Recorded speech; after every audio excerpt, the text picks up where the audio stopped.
3, 2, 1. Okay, we're live. Good evening and welcome to JCMP's 2021 report release. My name is Joy Brown and I am the director of the Jefferson County Memorial Project. For those that aren't familiar with the work that we do, JCMP is a grassroots coalition that's currently composed of over 40 community partners.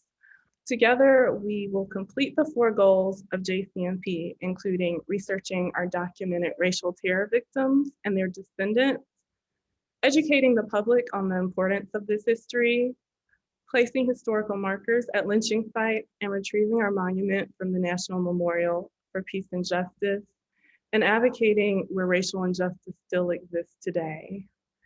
I would first like to thank all of this year's research fellows, our advisors, and our amazing volunteers for all of the hard work and the perseverance through an unimaginable year with its own set of unique challenges. This is now our 3rd year of JCMP's fellowship. In its inaugural year, fellows focused on Jefferson County's documented victims of lynching and their stories. Last year's fellows examined, I had to let someone in the waiting room. Last year's fellows examined our county's broken systems and how those systems contributed to those racial terror lynchings. Through that research, we've learned that Lewis Houston was our first documented lynching in Jefferson County. Lewis Houston's story and the park's placement between City Hall and the Jefferson County Courthouse makes us believe that Linn Park is the best place to establish JCMP's lynching memorial. But before we place a memorial in Linn Park, we knew that we needed to understand the park's longer history to properly contextualize what it would mean to add an additional memorial to this space. Therefore, this year's fellows focused on telling the long history of Linn Park to help us better understand this space. So now, before we get to the fellows' work, I'd first like to introduce our former JCMP director and now Core Coalition member, Abigail Schneider. Abigail laid the foundation for JCMP and the important work and research that these fellows do every year. Welcome, Abigail. Hi, Joy. So excited to be here. 1 second, I'm seeing the, it's not switching, oh, whatever, it's fine. I'm so excited to be here, and the JCMP fellows are, I really see as the core central part of JCMP's mission. And without them, the call to better understand our history and use it to advocate for justice today would be impossible. And I think what's so unique about this fellowship now that it's in its 3rd year is the way in which we're continually showing how much more we need to understand Jefferson County's histories and the ways the legacies of white supremacy really have affected all institutions and all places within our county. And to really advocate for change today, we need to understand the honestly hard work and effort that institutions took to create spaces that were only for white people and created violence against people of color. When we were deciding what this year's report was going to be about this past summer, it was clearly soon after the George Floyd protests and the removal of the Confederate Monument in Linn Park. And through those discussions, it became clear that people didn't have a clear understanding about what brought the Confederate Monument to Linn Park and what actors were involved in getting it there and why it was monumental for it to come down and what legacy it did play into the longer legacy of Linn Park, where if you go back to the start of it, soon after its founding, you had the lynching of Lewis Houston there, which was already claiming the space as a white space. So as we turn to the future and sort of look in as a community about ways to reclaim this space, we thought it was really important to use the incredible minds and talents of the JCMP Fellows Program to give us that foundation needed so that we can really thoughtfully and intentionally prepare for the future and do that hard work that is needed and continually needed to reclaim a space. So I'm just so grateful for all of you. I was reading through the report earlier today and loved hearing about the different ways we approach this issue and can't wait to hear more about it throughout the evening. So thank you, fellows, for really holding us accountable to looking at our history clearly and preparing for a better future. Thank you, Abigail. And I'm getting notes in the chat that the screen is still stuck on me. So can we switch to gallery view so it's not just my face up here the entire time?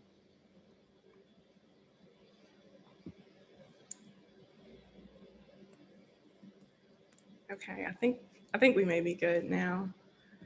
Okay, good deal. Well, first, I'd like to introduce our Film Fellows work. It's always exciting, very exciting every year for me to see the films that the Film Fellows create. You know, everybody knows us usually for working with the Research Fellows, but we are also working to better document our coalition's work. And this is one of the things that has been very difficult this year, being that we haven't been able to do in-person events and meetings and even research. But to assist with this, we always select a few students to serve as JCMP Film Fellows.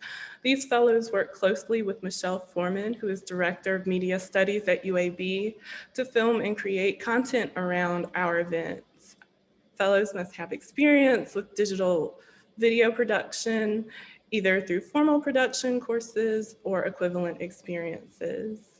So before I introduce Allie and Aaron, I'd like to share my screen and show you the film that they've created this fall semester.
What does it mean to have a Confederate monument, a monument to a Confederate sailor, still in one of the most African-American cities in 2020?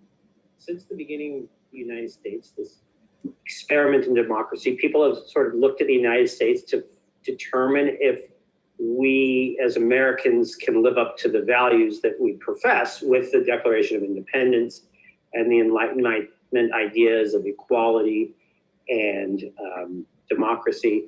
And so what struck people already in the early years of the Republic is, if you were abroad looking in, is that there is a sort of mismatch between the lofty ideals of American equality and freedom and the reality of slavery. So this comes to a head in the 19-teens with the Ku Klux Klan revival and people reporting everywhere abroad about sort of American US treatment, US citizens' treatment of their fellow citizens, especially in the South, citizens of color.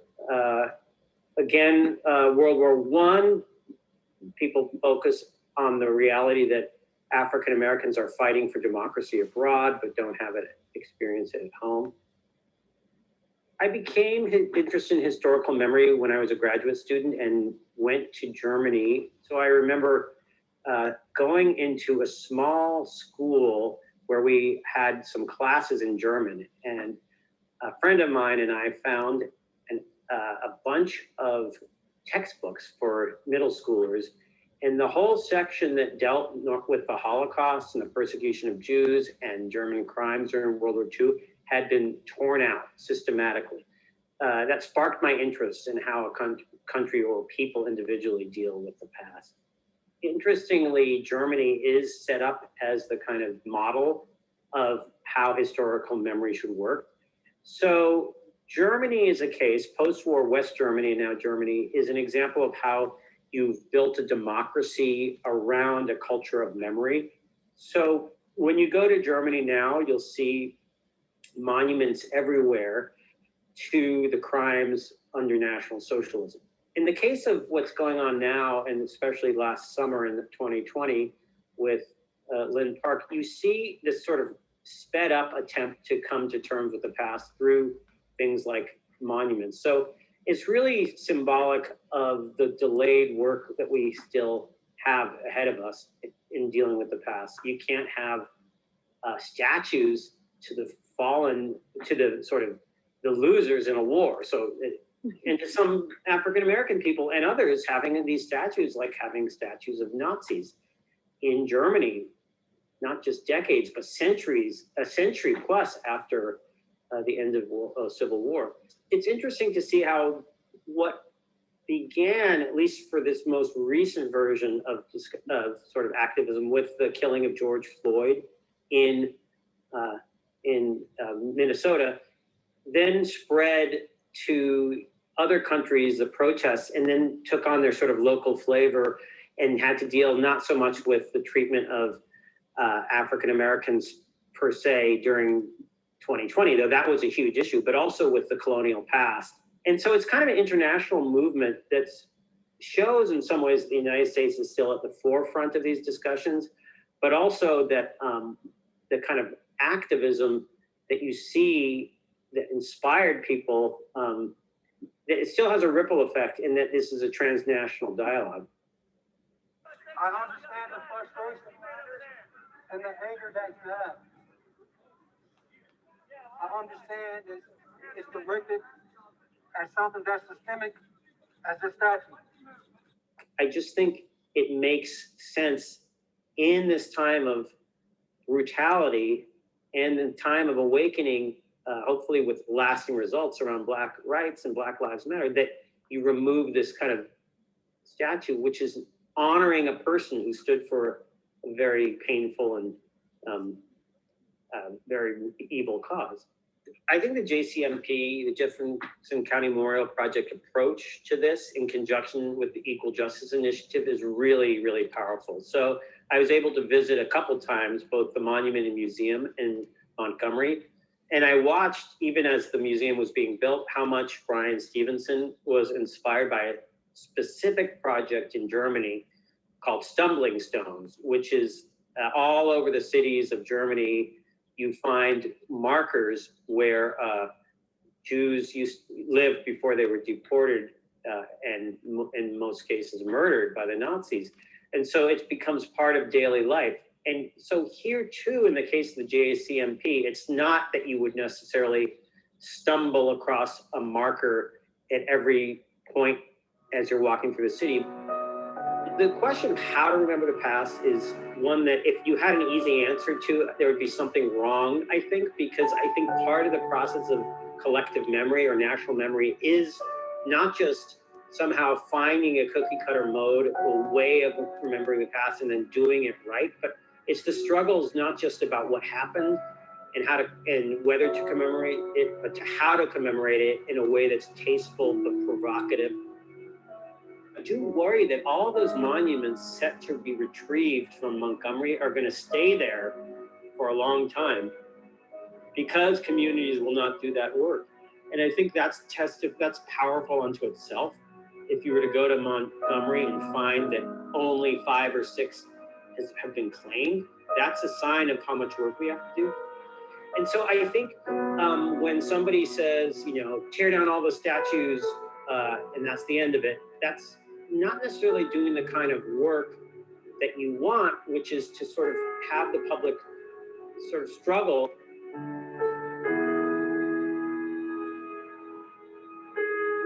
This is a great project because it's about living memory. It's about the work of memory, not just a sort of a static placing of a monument.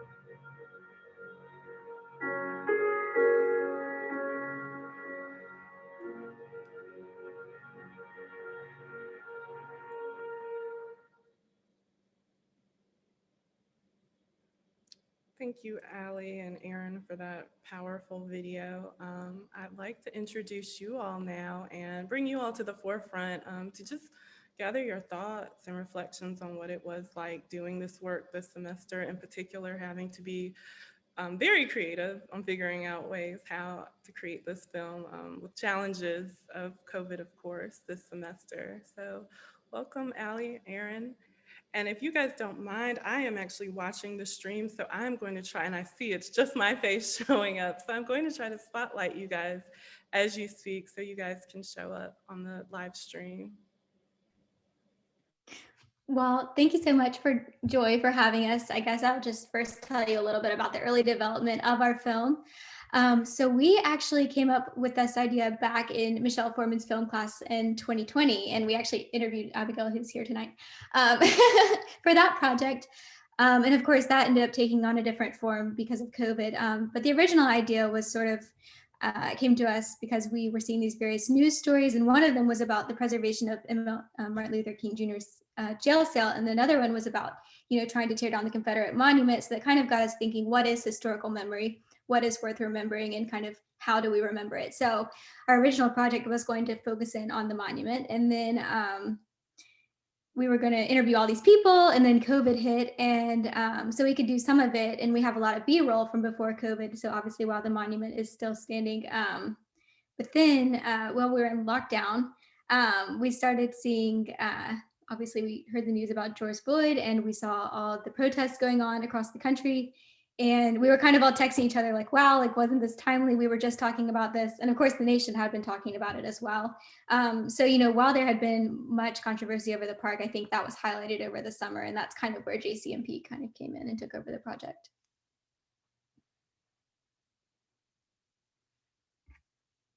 So, Aaron. Pretty much what Allie said, that we had, you know, sort of came up with this idea back last spring. So it's been a year in the works, but I mean, obviously the events of last summer drastically changed it. But I mean, I think we still retain our original intention of discussing historical memory, especially based around the Confederate monuments that are dotted across the country. So, I mean, I just want to say thank you to Joy for letting us complete our film. Finally, it just so happened that the topic this year coincided with our original topic. So we were very lucky for that. And also want to thank Michelle Foreman for helping us complete it, because honestly, without her, we probably would have been completely lost since we can't use the computer labs at school and having to work on our own. So she was a great help, you know, always available to answer questions and all of that, which was probably the most challenging part of the whole film.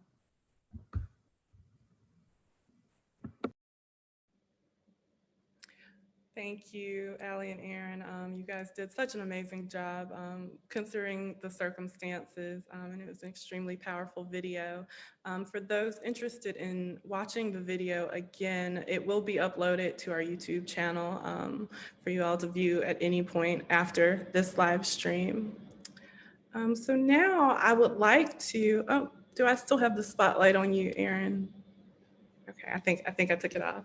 Okay, now I would like to explain a little bit about how this year's report is structured. So the fellows, they examined the long history of Linn Park back to when it was named Capitol Park from the early 1800s, during the time when Lewis Houston would have been lynched, all the way up to 2020 and the most recent events that occurred last summer. So each fellow basically took a decade and researched that decade. So what we're going to do this evening, as far as dividing up the panel so everyone has an opportunity to speak and share their reflections, we're going to divide the decades up pre-civil rights movement and post-civil rights movement. So right at that 1960s mark. So I am going to be quiet and now turn the stage over to Austin Luter, recent Birmingham Southern graduate, and let him lead the conversation with the first half of the fellows. Austin, it's all yours. While I am very excited to go, I do think we need to pass it to someone else other than myself. Actually, hi, I'm leading the first half of the fellows. I'm so sorry, Sade. I am so sorry. I'm very excited, but Austin will be leading the second half. Yeah, so let me spotlight you. Give me just a moment. Okay, the floor is all yours, Sade. I'm so sorry. All right. Hi, I'm Sade Gabier. I did the research on the first decade of Linn Park's history, so the 1880s to the 1890s. I'm going to give everybody a chance to introduce themselves, to tell you what decade they did. And then fellows, I'd like you all to just tell me something that you found surprising or interesting or difficult in your research this year. So Aubrey, I'll throw it to you first. Thank you so much, Sade. I was so excited to get to do this research. It has been such a privilege to take part in JCMP's programming and to be a part of this important work. I think something that I would say that really surprised me about my research was the fact that the first of these monuments were really constructed in the 1890s, which was the decade that I researched. There were a couple, and I say that very rightly, there were a couple of Confederate monuments erected prior to the 1890s, but at 1890, you're looking at nearly 30 years after the close of the Civil War, and that's when a lot of the monuments were erected. And you put a tombstone on a grave right after someone dies. So why are we erecting these monuments to dead Confederate soldiers 30 years after the wars happened? And I think that was something that really shocked me, and something that I really thought was interesting about the history. And I discussed that in my research and in my writing. But that was something that I really thought was interesting, Sade. Thank you. I'm going to toss it to Allie or Lucas next. You guys, I believe, had the next decade. I can go. I'm Lucas Lamb. I'm a junior at Birmingham Southern. One thing I found difficult in my research was kind of the time gap.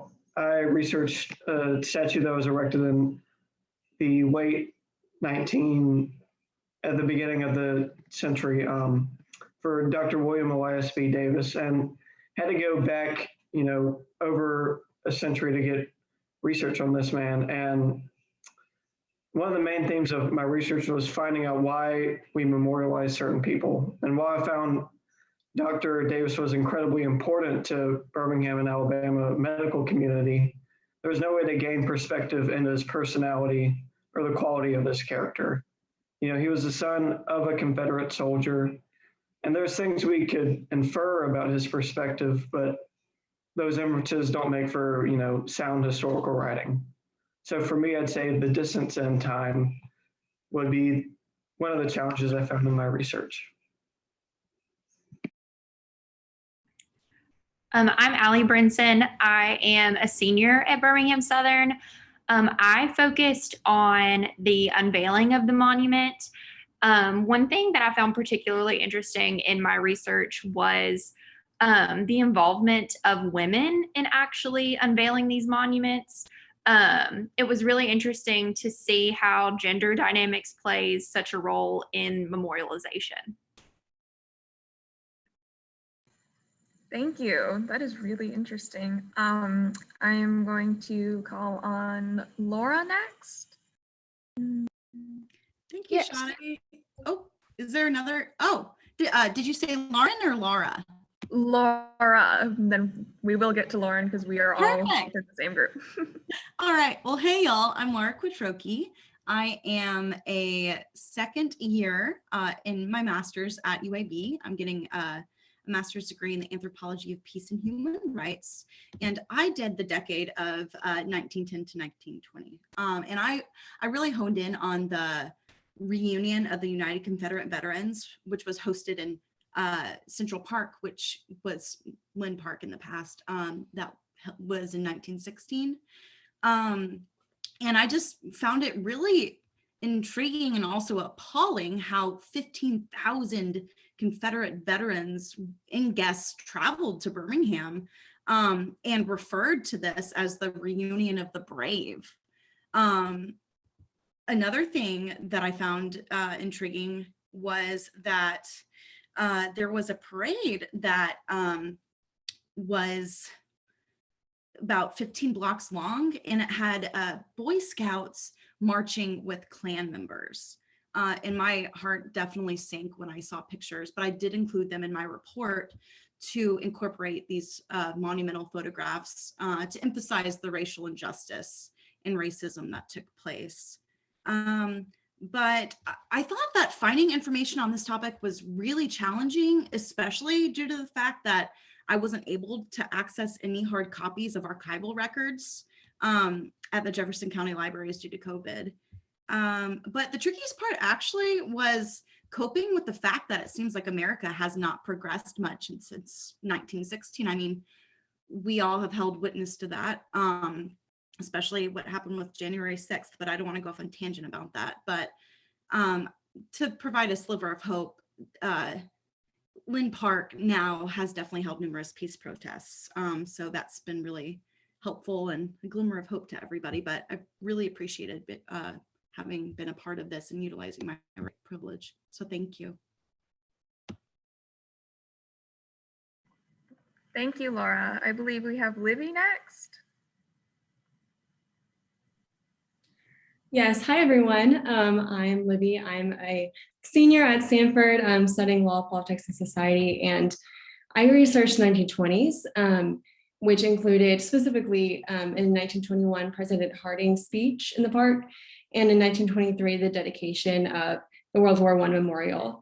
And something that really stood out to me was just the amazing resilience of the Black community in Birmingham in the midst of racial violence and oppression of this time. Coming into the 1920s, President Wilson's segregationist policies and actually his unwillingness to pass anti-lynching legislation gave agency to white supremacy, especially in the South. But Black Birmingham residents really persisted in living out their values and rights. For example, during President Harding's speech, they were only allowed a little section at the end of the park to listen and were unjustly blamed by the newspapers for causing too much commotion and being loud. But they showed up anyway and were not afraid to cheer when President Harding advocated for their economic and political equality, which was a monumental thing in itself. And then 2 years later, at the World War I Memorial dedication in the park, Black veterans marched proudly, even though racial violence against them had increased in the past couple of years. So even as white Birmingham population was trying to define democracy as something that did not include Black people by making Black veterans march in the back of the parade on that day behind behind the children, behind the Boy Scouts, and also having white supremacist groups like the KKK celebrated in the parade. Birmingham's Black residents persisted. And even as the KKK reached its peak membership in the next year in 1924, Black Birmingham writers were not afraid to call for Black history to be celebrated in the newspapers, which was really amazing given the kind of oppression they were living under at that time. So just, I really loved the opportunity just to think about, how democracy was being talked about and defined during that time. And just, even though it took effort to find the perspectives of those Black Birmingham residents during that time, which was hard given that they weren't allowed much of a public voice, but yeah.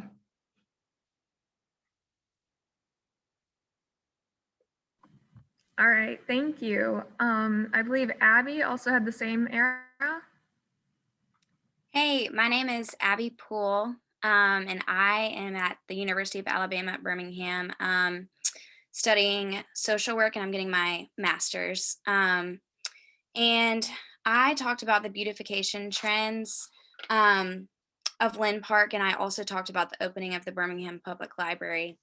Something I really enjoyed about this opportunity was getting to actually go to the archives at the Birmingham Public Library and read through all of the old newspapers from the 1920s. It was a really cool experience, and especially since I did research the Birmingham Public Library opening, it was really cool to get to stand there and see how much history is there.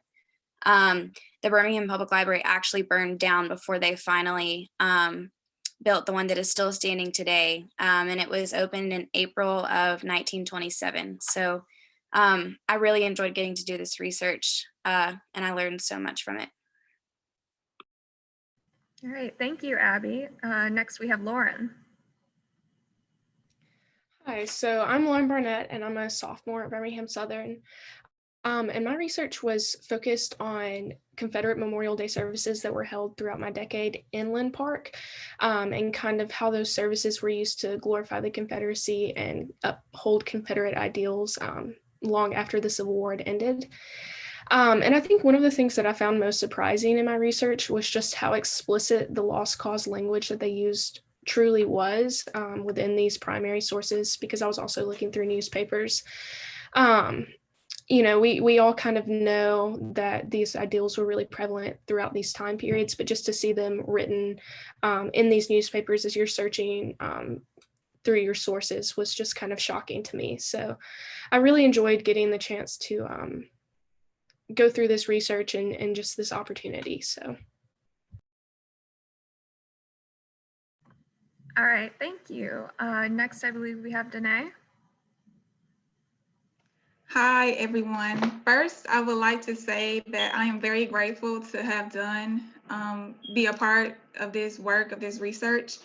So I had the decade of the 1950s through the 1960s, well, 1950s to the 1960s. And the event that I focused on was General Eisenhower coming down to Linn Park and hosting a presidential rally, which I believe was the first presidential candidate to come down to Alabama to campaign.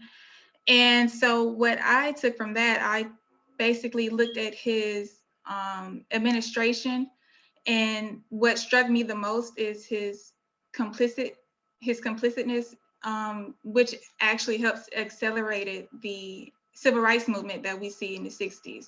Many civil rights activists of Birmingham and of the South actually wrote a letter to him and basically pleaded with him to actually say something about the racial terror and violence that Black people were facing down here in the South.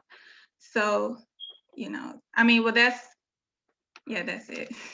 Thank you. All right, thank you. Did I miss anybody before I go forward? Yeah.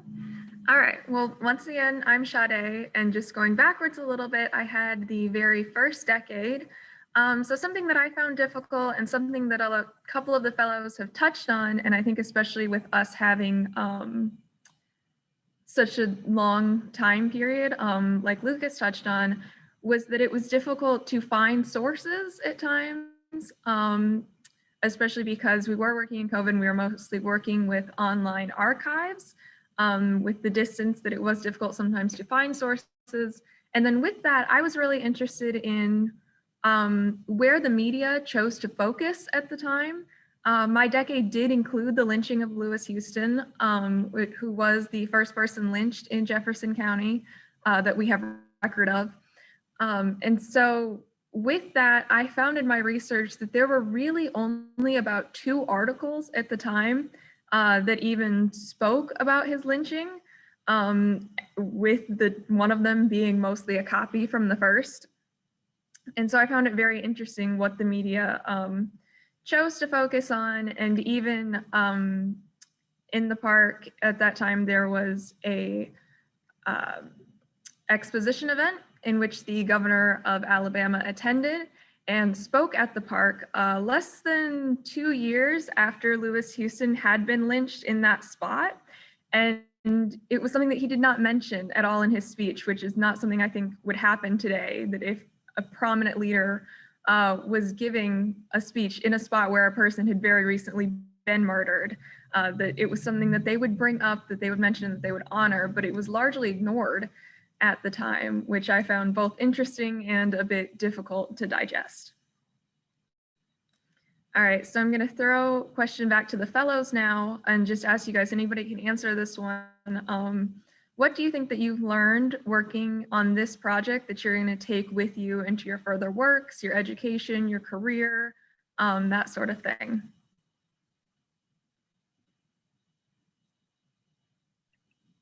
I would love to answer, Sade. I think that this has been a really good experience for me in looking at collective trauma and memory of place. So in a lot of ways, it's much easier to do research on, well, I say much easier and much more frustrating to do research on people because there's human emotion tied to that. And it's very obvious. We have interactions with humans every day. But I think that this has really taught me, how to analyze a space, how to look at a public place for those things that are maybe buried or not obvious or kind of like implied. And I think that this has been really good research for us to work on this year, especially in a year like 2020, to recognize some of the things that, may go unrecognized by some. And that's why I think this research is important. And I also love that Linn Park is the future place of our Jefferson County Memorial from EJI. Yeah. Thank you. And I love that you mentioned memory of place, because I agree with you that that is something that's so important. And often in our learning of history, we focus on things that are of national importance, and we forget to pay attention to what has happened in our own homes, in our own hometowns. So would anybody else like to answer that question? I had something to say as well. When I was researching the Birmingham Public Library, I also struggled to find things on the archives online. So that's when I scheduled an appointment to go to the Birmingham Public Library. And when I was looking through all of the articles online and in the library, I think I found one article that talked about how Black people were not allowed to go into the Birmingham Public Library at the time. Which I found incredibly interesting, and it made me think a lot about how our media leaves out a lot of really important things. So that was something I found incredibly interesting. Yeah, thank you. It is important to notice whose voices are being heard and which aren't. Anybody else like to touch on that? What you've learned from this, what you're bringing forward in your life from this project? Yeah, going off of that, this is Libby. In my future work, I just really want to plan on incorporating, continuing to elevate Black perspectives and spaces and histories where they have been silenced in the past. due to racial violence and terror and intimidation. I think that's such an important part of our collective memory. And I think it's easy when we're using archival research where a lot of the sources come from, white spaces, just to get like the Black perspective from those white spaces. But I think it's so important to, give back the voice of those people in history.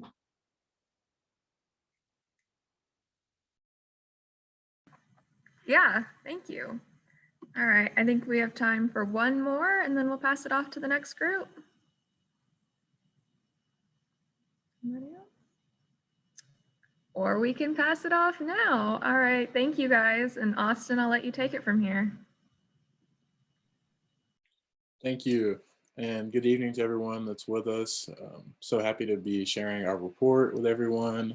And for the next group, we'll be covering the 1960s, the Civil Rights Movement, all the way through to modern present day, excuse me.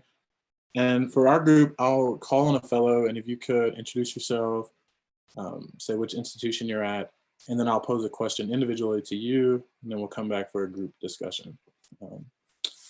So first, I want to go to Jones, my partner with the 1960s. Hey, my name is Jones Willingham. I am a senior at Sanford studying law, politics, and society. Gotcha. So Jones, what was the biggest surprise? And I know that we probably have a similar answer in researching the 1960s. Yeah, I can remember early on lamenting this with you. There's nothing written about it. You would think that the 1960s is the heat of the civil rights movement. We're in Birmingham. There's the Birmingham campaign in 1963, which is starts right down the street at Kelly Ingram and eventually makes its way to City Hall. But the local newspapers at the time didn't want to write anything about it. I dug and dug and dug, and it took me looking into the Birmingham World, which was the African-American newspaper of the time, to find any reference to any of the events related to the civil rights movement that happened near Linn Park or in Birmingham, period. So that was somewhat surprising to me, but it really helped shape my research by framing the conversation in a way of, okay, why was it avoided? And it really illustrated to me the dual history of Linn Park, because in the 60s, Linn Park was really focused on reinvention because the city of Birmingham was figuring out that they could make money as like a tourist attraction. So you have all of these festivals, all of these events going down there that are for predominantly white audiences. And they don't want to touch the stuff that's going on when Black people get in the park, when the civil rights movement makes its way to City Hall. So even if it was incredibly frustrating, as I know it was for you too, Austin, to have to dig deep to find these sources, it was ultimately rewarding because it really showed the difference in public goods for Black and white populations, especially in Birmingham, where Woodrow Wilson Park was one of only 2 parks that they kept open and integrated in the 60s. So that's kind of my take on that. Absolutely, Jones, and agreed. We've talked about this at length. It's just how the press covered the movement, and what some takeaways I had were, you mentioned the Birmingham World with Emrio Jackson there, trailblazer for the NAACP, and even within the civil rights movement, you have this tension, like the establishment, you have SNCC, you have the NAACP, and there's just a moment I remember doing this research. I'm thinking, a protest went on Sunday. I was facing the dogs on Sunday, and I pick up the paper, and they're advertising for, an art show that's coming up next week. So it's just very striking, yes. But I'll move to the next fellow. Could we go to Natalie? Hey, yeah, sure. I'm Natalie Tidwell, and I'm currently a junior philosophy major at Sanford. Thank you, Natalie. And so Natalie, with your research, what would you say was, again, the most surprising aspect of it, and what decade? Could you remind everyone what decade you were covering? Yeah, I researched 1980 to 1990. I kind of blurred the lines a little bit at the beginning. I started in 1979 because it was relevant. I was really excited to get to research the beginning of what I think for a really long time was a point of Birmingham pride, which was the inception of the City Stages Festival, which was hosted in the park. And, I knew that that was something that I could count on. But I was really shocked to find that as late as 1979 and 1980, there were Klan rallies happening in the park, both of their own accord and also in response to things like marches to commemorate Dr. King's death as retaliation efforts. And that, like I said, that really shocked me, because I think that we have this notion that after the 60s, and it seems to me, based on our conversations as a group, that even Alabama natives are kind of victim to this as well, that once the 60s are over, it's just kind of, it's not finished, but it's also not at the forefront of everybody's mind. And so it kind of, this whole perspective unfurled for me, finding that at the beginning of my decade, having City Stages at the end, which was a festival that advertised trying to be a very inclusive event, and it attracted over 100,000 people within the first and second years. They had wild attendance numbers. And so it just, like I said, this perspective kind of unfolded in front of me of the way that one decade in one spot with the same people can change so drastically. But it also kind of begs the question, looking back on what happened this past summer, of, we can never really trust that that change, that growth is going to be permanent if we don't continue to invest in it. So I kind of ended my report with this question about, where things would really lie in the future. And I think that the people that we'll talk to in the coming minutes will answer that question for me. Yes, that's fantastic, Natalie. And you did an excellent job of speaking to that gap that exists. I mean, we as a society view Birmingham as the trailblazer of civil rights. And it's like, well, in the 1990s, we still had the Klan marching. So let's not forget about that either. Alrighty, next let's go to William. My name is William Miller. I'm a history major at Jefferson State, and I'm a sophomore. Great. William, could you speak to your biggest takeaway, not necessarily the biggest setback or the biggest success, just what you're leaving this, having done this work, what you're taking with you? So for me, I had the 1980s, 1990s also, and it's so funny because mine and Natalie's research was pretty much identical. I focused pretty much on the exact same things at the beginning of the 1980s with the Klan rallies and stuff in Linn Park, and then to City Stages where it was inclusive and having folk festivals and bringing all these cultures together.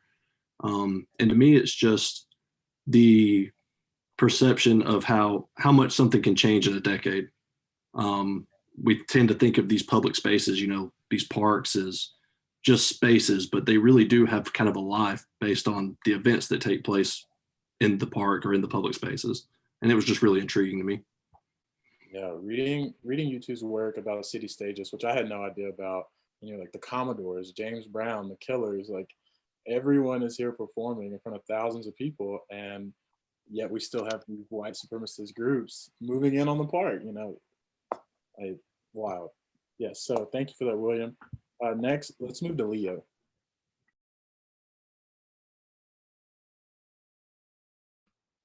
Hi, I'm Leo Proctor. I'm a sophomore at Birmingham Southern College.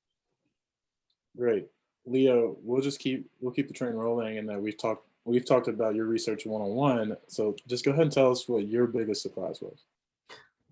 Well, I started with a very wide time frame and was looking for things that could be both representative of the decade and contribute to a lot of these themes and through lines that we've seen already. And as you've just said, there was this serious duality going on in Linn Park with, you could have someone murdered in the park, and days later you could have a politician giving a speech. You could have a Klan parade, and the next year you'd have a public music festival. What I discovered was the case of a person named Benny Rumbert, who was a homeless man living in downtown Birmingham, who was murdered in 1992 by four teenagers, young people, who were loosely associated with a white supremacist skinhead organization called the Aryan National Front. This was a lynching.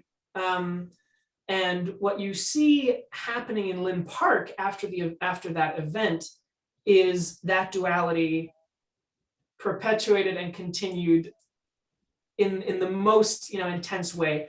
A month after his murder, 700 people took to the park to hold a vigil, to protest white supremacy and to sort of denounce this growing uptick in what had been white supremacist activity, skinhead activity in downtown Birmingham. And you also saw the next month after that vigil in May, in June, Bill Riccio, who was an ex-KKK member and a neo-Nazi, who had founded the Aryan National Front, which these young murderers had been associated with. He decided to throw a parade, sort of continuing in this strange tradition. As a show of their, First Amendment rights. He claimed that it had been in the works long before Rumbert's murder. But as it happened, 50 men dressed in the full regalia of the Ku Klux Klan marched down 20th Street towards Linn Park, less than 30 years ago in downtown Birmingham. And they were protected by a police escort, who were there to ostensibly keep the peace and make sure that there was no violence. They were met by another group called the Malcolm X Grassroots Movement, who were there as counter-protest, trying to disrupt them and stop them from their destination, which was Linn Park. In fact, their aim was to lay a wreath at the Confederate Monument. So discovering all this and reading through all this, the first thing is, shock and disbelief and just wow. I'm from Minneapolis, so I saw what happened last spring and summer, and I recognized all these threads: policing, civil unrest, nervousness, insecurity, city politics, and memorial ultimately. And it was a really sort of a humbling reminder that maybe sadly, when we talk about the fight for civil rights, there's nothing new under the sun. And what we're facing today as a country is the same thing that we've been facing or failing to face since the lynching of Lewis Houston in the 1880s. And we didn't take a break, because in 1992 this happened.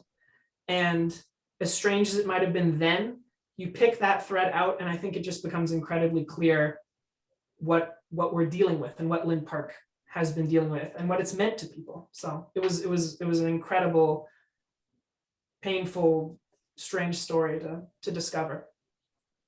Yes, thank you for sharing that, Leo. And it brings me to wonder when like Jones and I covering the 1960s, Birmingham civil rights, and then some of the other decades, it's been so eye-opening because we often think of what the nation is doing at this time. So in 1992, we're thinking Rodney King. That's right.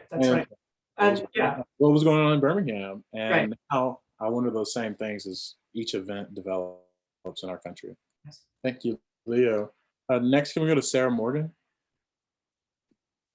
Hi, my name is Sarah Morgan Lake. I am a senior studying English and secondary education at Sanford University.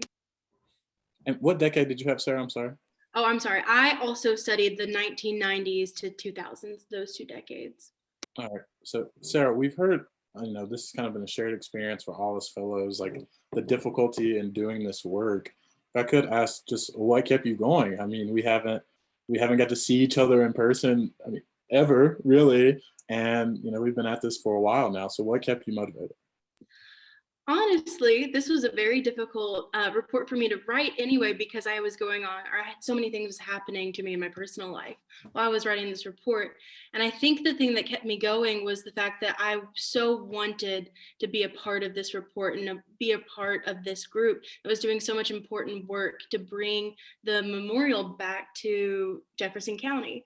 And so, Laura, I'm right there with you. So what really drove me was just, I think, kind of echoing what Natalie said earlier, the hope that I found, especially in my decade that did have this focus on creating or kind of making Linn Park into a space that anybody from any ethnicity, any cultural background could enjoy.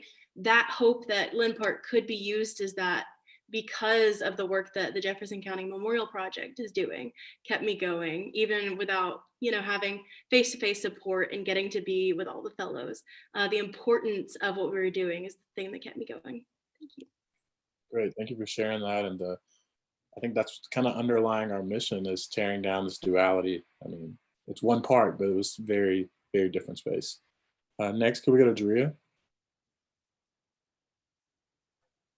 Hey y'all, I'm Jaria Burrell, and I am an alumni of the University of Alabama at Birmingham, aka UAB.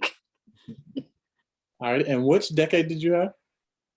I had 2010 through 2020. Gotcha. So if you could. So yeah. Yeah. So with the last tour fellows having 2010 to 2020, could you, kind of just give us, you don't have to give us your report, but you're speaking to the right now. So could you just give us a snippet? Yeah, of course. So 2010 through 2020 is kind of been the peak of like our generation, right? So we've seen a lot of just civil unrest, not only in our city of Birmingham, but just pretty much worldwide as far as just like civil rights, human rights, international rights, all of that. But to be more specific, I'm just going to touch on just civil rights. So we've seen like Elijah McClain, we've seen Breonna Taylor, we've witnessed and seen George Floyd. So I feel like when I've been doing this research, my challenge was to kind of put my thoughts and my perspective into the fact of why, after all of these years, like why we still like having this conversation of, people basically just being killed, being murdered, and there's no conversation about it. I'm not saying that there's not work being done about it, but it's happening too frequently. So my main goal for this research is was basically to educate people on like having those conversations, even though it is like a traumatic experience and is, families that are grieving. There is work that still needs to be done. We have like us fellows like doing like the back work, right? We're like doing this research, but you also have people who are on the front lines. So that's people who are like voting people into office that can change these laws of what needs to be done correctly. Thank you. That was fantastic. Thank you, Joy. The language you're using just speaks to our project is done in good faith. I think sometimes there's this perception that we're just, troublemakers. Why are we talking about this? Like, what's going on? But yeah, like you're saying, the work has to be done, and we're doing it at the end of the day to create something new, something better. So thank you for sharing that. Right. We're gonna be the ones that's gonna turn it up a little bit. So we got it. Absolutely. And if we could, let's move to Jada. Hi, my name is Jada Hines, and I am a junior at the University of Alabama in Birmingham studying public health. All righty. And thank you, Jada. Could you tell us your biggest surprise and kind of, again, what kept you going? You two had the decade that, we're in the social media age. You guys have tons of resources, it would seem. So just talk to us about your project. Okay. Okay, so biggest surprise, I think, would be, I focused a lot on just how in the past 10 years, Linn Park has been a place of protest, whether it was like teachers fighting for labor rights or people not wanting just the government to like steal your information, even to like the racial protests of like the past like 5 or so years. So I was surprised, first of all, because I'm not from Birmingham, and I'm not in Birmingham right now. So just like the how different, just like the use of place and how it's been used for so many different types of things, and like it's I guess the diversity of people using the spaces, whether it's for like a music festival, there were just so many different I guess, yeah, the use of places has expanded so much. And then I guess what kept me going would be the need, I think, for people just to develop empathy and to see just different perspectives and see like how we find common ground. They talked about the dichotomy between the monument representing kind of like the, I guess the old and like the traditional ideals versus the place of protest being like the need for social change, like how it's in how social change is like inherent to Linn Park within the past like 10 to 50 years.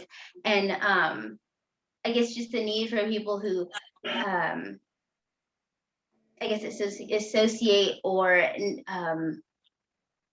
like to divide themselves on different sides, I guess, of the aisle or just in general, to find common ways to come together to both kind of the point of all this is to reconcile and to remember. And so how we can move that to the future so that way we're not always in like these just like echo chambers where we're like, oh, what I think is right and like they're totally wrong, but to where we can like all come together. So that's something we do. Yeah, and I enjoy the development of empathy because I've had to remind myself when I'm writing this and we were all doing this work that the park itself was life or death for the communities. You know, the duality again exists there. It's leisure for some and it's human rights. I know we talk about civil rights, but it's literally human rights at one point. So well, I think that's our group. Did I miss anyone in our decades? If not, I think we're about at time. So I'll turn it back over to Joy, and I believe we're going to open up for some questions. Thank you, Austin. Great job, everyone. I could really sit and listen to you all just go on and talk for even longer. Reading the report was the same way, and I know everybody watching is equally as excited to read the report. Before we open it up just for general dialogue, we did get a question from the audience. Bear with me just a second because it was a really good question. So I'd like everybody to answer if they could, just because it's an amazing question. So Savannah Strange asks, did anyone find something in their research that challenged their perception?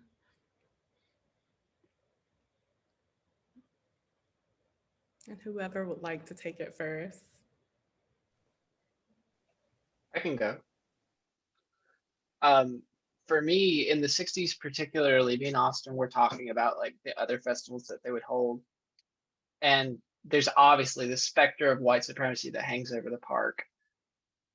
But there were many festivals in that decade specifically, and I think that this is the same now, that in a way like celebrated diversity. Like there were a lot of various cultural heritage festivals. And so that kind of challenged my idea that I walked into it and what I was preparing to find, that it was absolutely dominated by white supremacy. No, there were rooms for other cultures. There just wasn't room for Black people in the park. And I was not expecting that. And it definitely pushed back on my initial thoughts on the matter. I kind of have an answer that's similar to Jones's. It was something that was pointed out to me, you know, like I said earlier, I found a lot of really positive, uplifting coverage in newspapers on city stages, but I think that my research related to his and Austin's in the way that I couldn't really find any coverage on it except for in like mainstream predominantly white newspapers, and that's something that my advisor Dr. Shamps brought up to me. He was like, are you able to find any Black publications that report to the same notion that this festival has actually been as inclusive? And it challenged my perspective on how much work I and other people put into like changing our own perspectives on incidents as they happen. You know, like the newspapers themselves, as honest and unbiased as they can try to be, if they're citing interviews from white people talking about how inclusive this event is in this very same park, it's like, I don't know.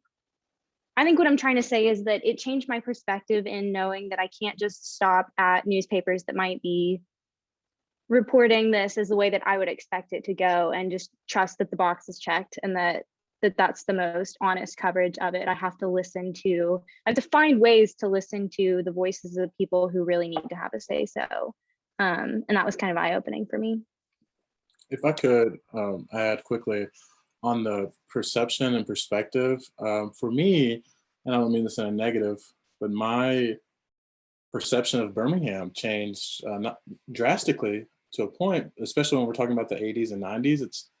It's easy when I moved here for college for 4 years, fall in love with the Magic City, and being so infatuated, you can kind of put blinders on. Like, you're in the civil rights movement. I'm in a great place. I'm not in some rural town. I'm in like the heart of the movement, but it's also like, we still done some things that were very wrong, and we still have a lot to learn and a lot of things to correct. Can I jump on that? Because my experience was similar. I got this time frame in the 90s, and it was sort of, I believe the question is like, what challenged your presumptions? Kind of from the get-go, I had a lot of things that I realized I didn't know. I got the 90s, and my first thought was, okay, we'll see what was there. And this is, I'm sort of ashamed to say it, but like the underlying thought behind that is, oh, there was no racism in the 90s, or there was no great tradition of Black activism in the 90s, or there was no great, civic engagement with Birmingham or Linn Park in the 90s, which I all found to be obviously completely untrue. What doesn't get considered very often in the history of civil rights, probably because of how recent it is and because of how because there's such a closeness to today, I found to be just filled with, like I said, this idea of this through line from 1880 to today, all of the same problems, all of the same tragedies and failings, and all of the same protest, activism, engagement, that we see. So it was equally disheartening and inspiring to see. And it was a very good reminder that we need to consider our recent history as much as we do any period of history. Yeah, just to echo the sentiments that everyone's already said, Leo, I had the other 90s, the 1890s, and I for sure knew racism was alive then, but it was just so interesting to me, and I did mention this before, but Birmingham was founded after the Civil War. It was not a city that was alive, it was not a battleground in name, and so it's very interesting that there's such like deep-rooted ties to the Civil War and to the Confederacy, when Birmingham didn't even exist during the Civil War. So I'm researching and I'm asking myself, where did this come from? Where did people just move here with their perceptions and their presumptions and bring them here with them, or was this really a new city founded on new ideas? So that's something that I for sure kind of learned in this research.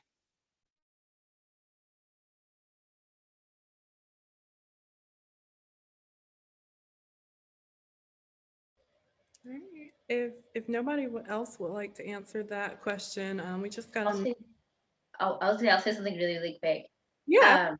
Okay. One thing for me was I think because I was looking into the monument and I was looking at just the whole idea like behind like the Confederacy and everything, and I was looking up how when we think of the Confederate flag and then we think about people who are either like it represents a lot of hate and people who say that it represents heritage to them. So I was trying to like go deeper, and I was like, okay, but what is the whole thing with heritage and everything?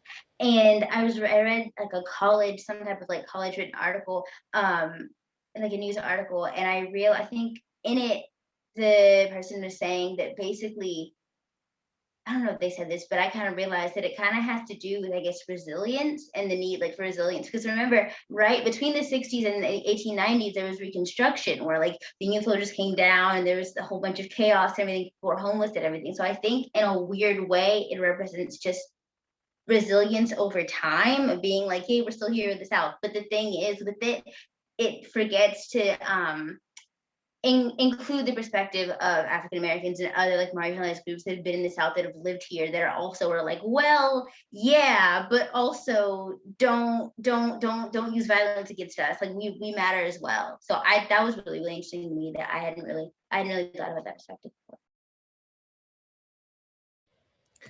Jada, the second question actually is a follow-up from your initial comments. Somebody echoed your point about empathy and asked, how do we foster that empathy in people who have no understanding or maybe even no interest in learning about the past is still how the past is still impacting people today? That's an excellent question, and it's a question that's very realistic for the work that we do.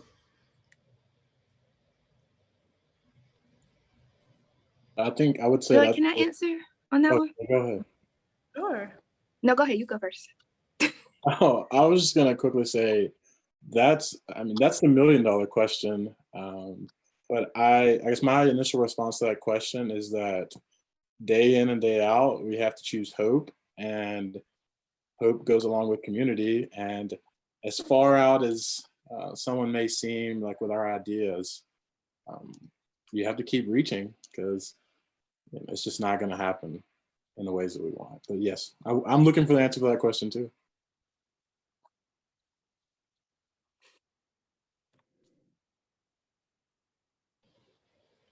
Sharia, you were going to say something? Oh yeah. I was just gonna say, and it kind of like piggybacked off of the like the perception and kind of tying into like how can we foster the emotion of empathy. And I think that kind of what Austin kind of just dug into was like we have to reach for it, right? So we have to like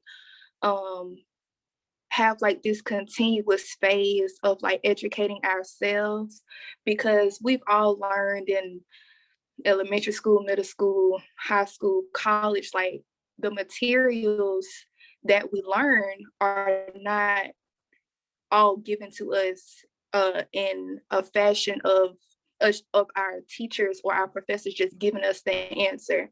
So I feel like we have to kind of like educate ourselves, like Austin said, reach for hope, open a book, read, because that's the only way that you're gonna kind of find out those answers. And also what I learned was talk to people, kind of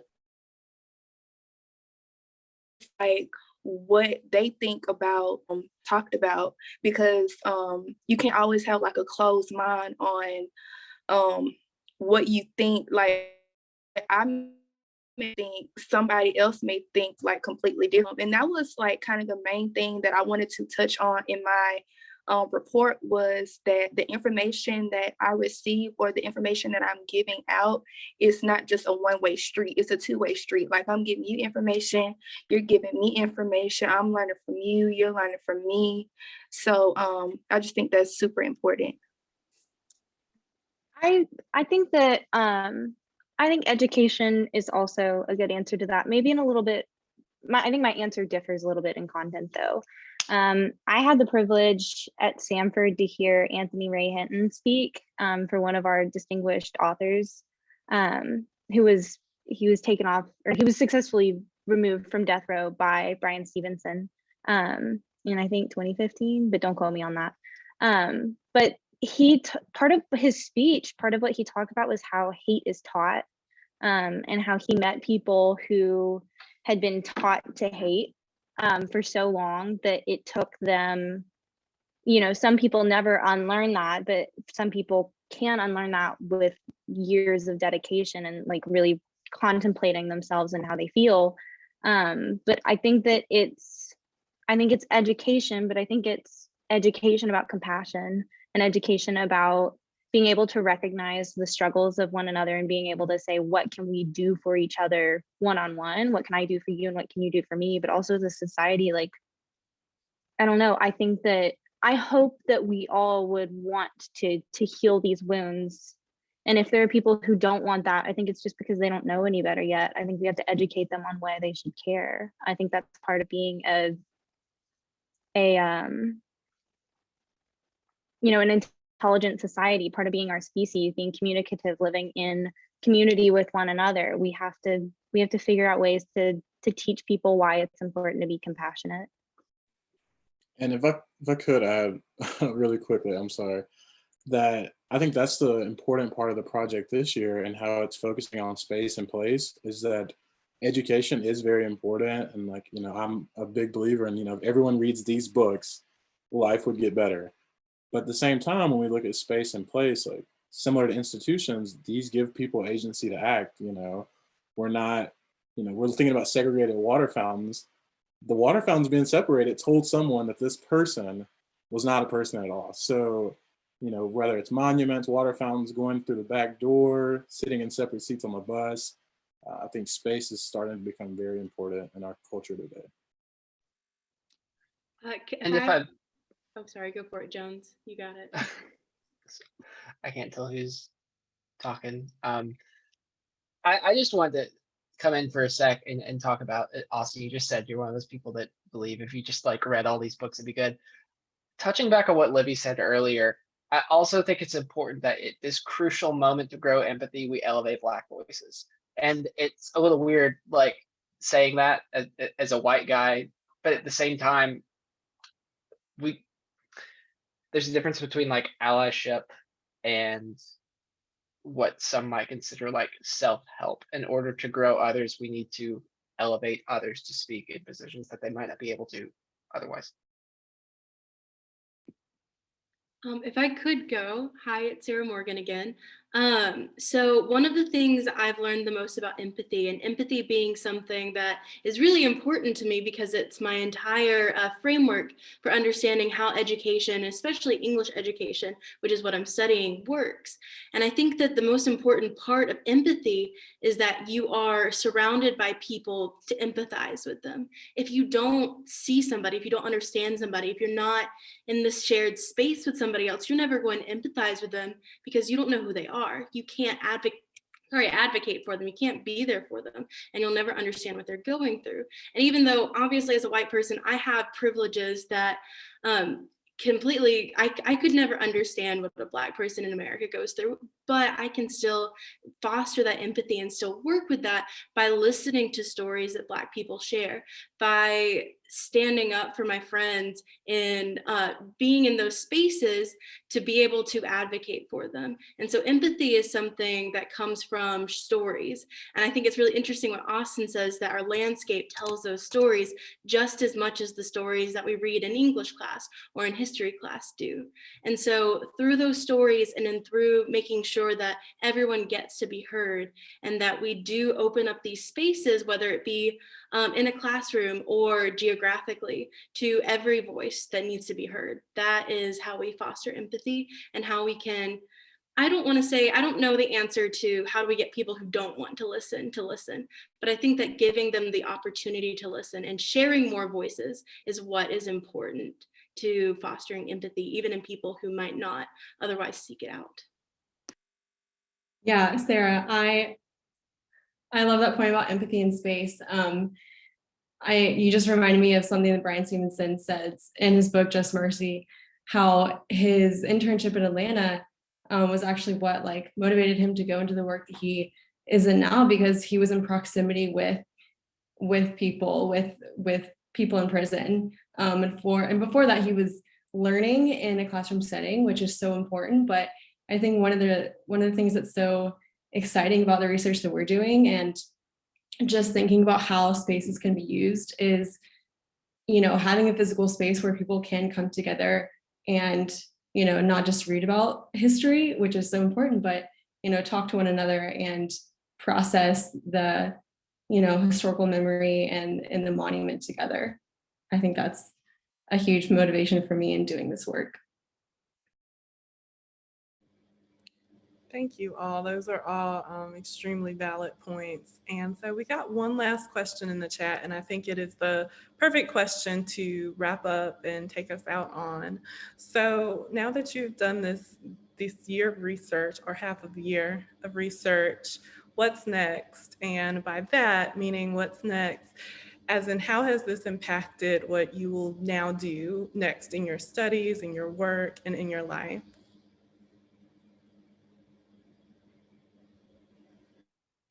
I think as a white person, I want to be better about listening. And I think that I think in being able to raise up the Black voices, we white people need to be quiet, and we need to step back and allow the space for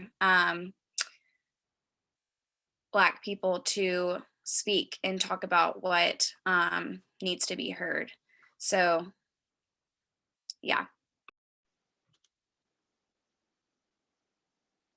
I have kind of a simple answer, and it's just to like never again walk past a monument or a memorial plate or a carving in the ground in concrete or anything of that sort and not pay it mind.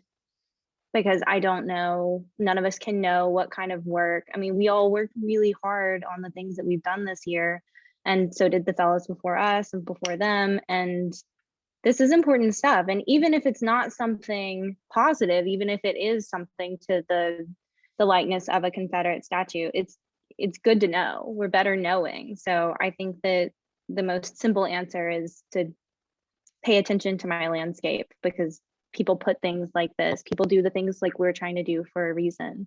And we hope that people will pay attention. So I think this has taught me to start paying attention as well, more so than I have. Yeah, I would absolutely echo both what Natalie and Abby have said. But I also just think I want to go into community work. So I think putting the tools in these communities that they need to be able to have this kind of support and have this kind of infrastructure that we're talking about is so important. I come from a rural community, and I can tell you that there's not a network there like there is in Birmingham for these kinds of things. That doesn't mean it's not possible, and that doesn't mean that it's not a worthwhile effort to pursue. But I think in giving or in being able to provide resources to those communities, and I don't just mean rural ones, but being able to provide those resources to communities is something that I have seen that is in need, and something that this work has inspired me to continue to do, to try to do, I will say. That was really eloquently put, Aubrey. And I really appreciate your thoughts, as well as Natalie's and everybody else's. And one thing, when I was doing my research too, I was thinking, I was like, equality is not the same as equity. It's like, we're all equal. No, we're not. If you give a rich person the same opportunity to, I'll just do COVID vaccine because that's what's on my mind, have a COVID vaccine and be like, all right, everybody drive to UAB's auditorium or something. It's like, not everybody has a car. So piggybacking off of Aubrey too, with community organizing, which is what I do, it's like, we've got to help provide, especially as white folks, step up, utilize our white privilege and stop saying we don't have white privilege, because we do. And listen, but also help folks realize that equity is not the same as equality. Equity is meeting people where they're at, especially oppressed folks, and being like, hey, like, I am not gonna provide you the same resources as everybody else, because you don't need the same resources, you need different ones.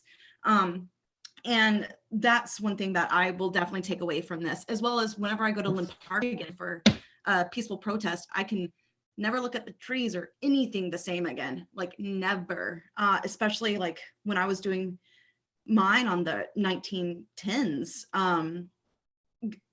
about, KKK members marching through the streets. I'm going to be like, I'm standing on the same ground as these imbeciles. So that's one of the things, but I'm going to stop talking now. Thank y'all.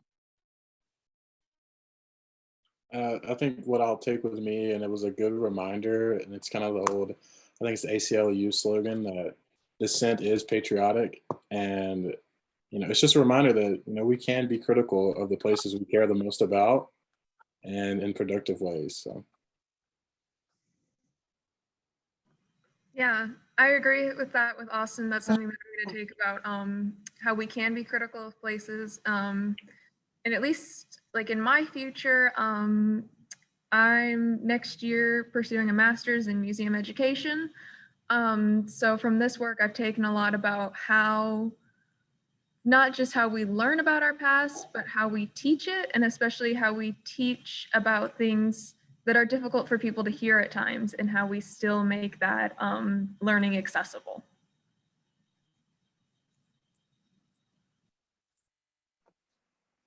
I would say, bouncing off of what Laura said, like I said, I majored in public health, so I've been learning a lot about different, I guess, yeah, like different like communities and like what they need. So I would say just like seeing a need in a community and filling it, or just being able just to be there and listen, even if it's somebody who's like totally different from you. You're like in a million years, like I would never be with this person, just like because people still have like their own legitimate experiences, and they still have like pain and hurts and good times and bad times. So because we're all human beings. So I think just listening and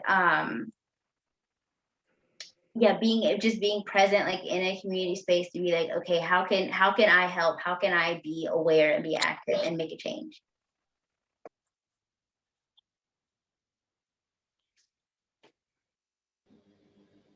All right, well, we are right at 5 after. I hope I wasn't cutting anyone off, but unless anyone else would like to go, I'd like to just do a few thank yous and then close us out and let everyone know where they can find the report. I would be completely remiss if I didn't thank our amazing advisors that we had this semester that stuck with us and were flexible through all the pivots we had to make. And so I would like to thank Dr. Andy Bayer at UAB, Michelle Foreman, who helped us out tremendously with the Film Fellows, Dr. Chris Metris at Samford, Dr. Shantz at Birmingham Southern, Dr. Zaretsky at UAB, and Mr. Wilson at Lawson State. So if any of them are watching right now, we all thank you greatly for all of the help throughout the entire semester. And so where can you find this report? We have pinned the hyperlink to the chat right now, so you can go directly to our website, jeffersoncounty.memorial.com, and find the digital copy. Of course, with it being a pandemic, that is the best way to get it right now, but we will have printed copies available at pickup sites beginning next month. So stay tuned to our social media outlets, Facebook, Instagram, for where you will be able to find those pickup sites and pick up a copy of the report. And I want to thank the fellows once again, most of all, for doing this important research that will truly help enlighten the community. It has enlightened me. I have lived in Birmingham for 21 years, and I never knew all that occurred in Linn Park. And I think even folks that have spent their entire life in Birmingham, it's a truly eye-opening report. So make sure you read it and look forward to see what these amazing fellows will do as far as advocacy with JCMP into the springtime. Thank you everyone for watching.